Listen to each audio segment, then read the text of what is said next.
কোনো রকম তেল ছাড়া রোদে দেওয়া ঝামেলা ছাড়াই একেবারে পারফেক্ট আচার তৈরি করতে পারবেন। আর এটা কিন্তু সারা বছর জুড়ে সংরক্ষণ করতে পারবেন। কাঁচা আম পুড়িয়ে যাওয়ার আগেই এই আচারটি একবার ট্রাই করে দেখতে পারেন। একেবারেই সহজ রেসিপিতে আজকে আপনাদের সাথে শেয়ার করব।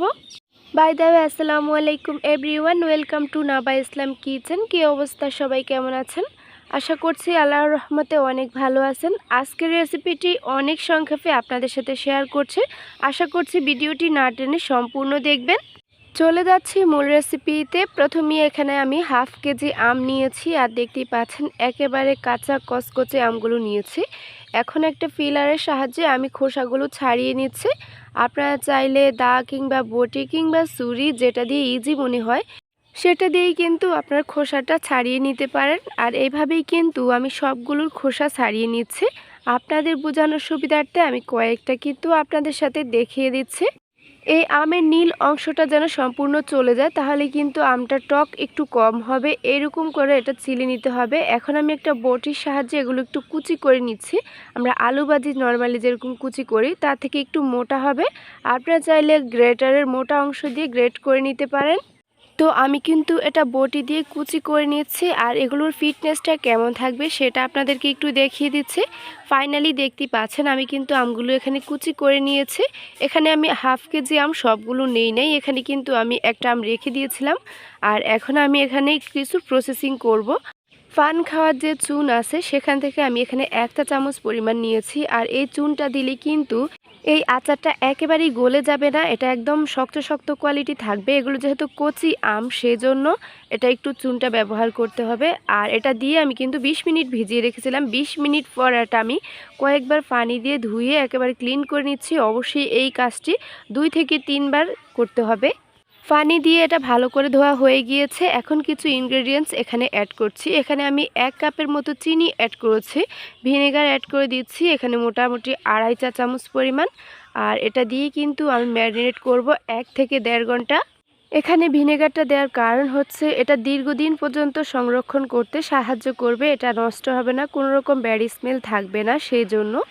যেহেতু এটা রোদে শুকাবো না কিছু না, এভাবেই আমরা তৈরি করে নিব, সেজন্য ভিনেগারটা কিন্তু মোস্ট ইম্পর্ট্যান্ট।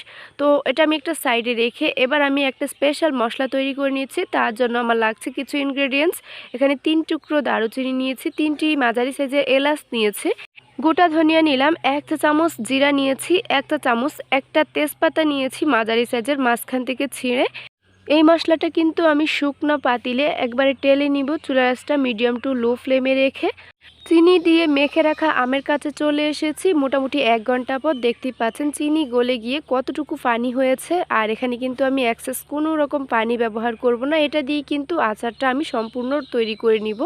তো স্পেশাল যে মশলাটা ছিল সেটা কিন্তু আমি শুকনো একটা খোলায় টেলে নিচ্ছি। আমি এখানে মরিচ দিতে ভুলিয়ে গেছিলাম, তো আমি এখানে একটা মরিচও অ্যাড করে দিলাম। আর এটা আমি চুলার আঁচটা একেবারে লো ফ্লেমে রেখে এটা আমি ভেজে নিয়েছি, এটা আমি গুঁড়া করে নিব। একই ফ্রাই প্যানে ম্যারিনেট করা আমগুলো অ্যাড করে দিচ্ছি। চুলার আঁচটা মিডিয়াম টু লো ফ্লেমে রেখে এটা ঢেকে রান্না করে নিব 8 থেকে 10 মিনিটের মতো। দেখতেই পাচ্ছেন মোটামুটি 8 মিনিট পর ফিরে আসলাম, আর আমের কালারটা একেবারেই চেঞ্জ হয়ে গিয়েছে, একদম স্বচ্ছ একটা গ্লাসের মতো কালার চলে এসেছে। এখন কিছু ইনগ্রেডিয়েন্টস অ্যাড করে দিচ্ছি। যে স্পেশাল মশলাটা তৈরি করে রেখেছিলাম সেটা এখানে অ্যাড করে দিয়েছি গুঁড়া করে, একেবারে মিহি করিনি, এখানে একটু দানা দানা রেখেছি। এখন মিষ্টিটা ব্যালেন্স করার জন্য এখানে 1/2 চা চামচ লবণ অ্যাড করে দিয়েছি, সাথে আরও অ্যাড করে দিয়েছি এখানে 1 চা চামচের মতো বিট লবণ। আর বিট লবণটা কিন্তু দিলে আচারের টেস্ট অনেক ভালো আসে।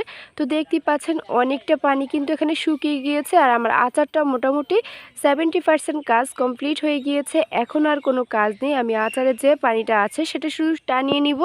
এই সম্পূর্ণ আচারটি তৈরি করতে আমার চুলার আঁচটা মিডিয়াম ফ্লেমে কিংবা লো ফ্লেমেই ছিল। দেখতেই পাচ্ছেন সম্পূর্ণ পানিটা কিন্তু এখানে শুকিয়ে গিয়েছে।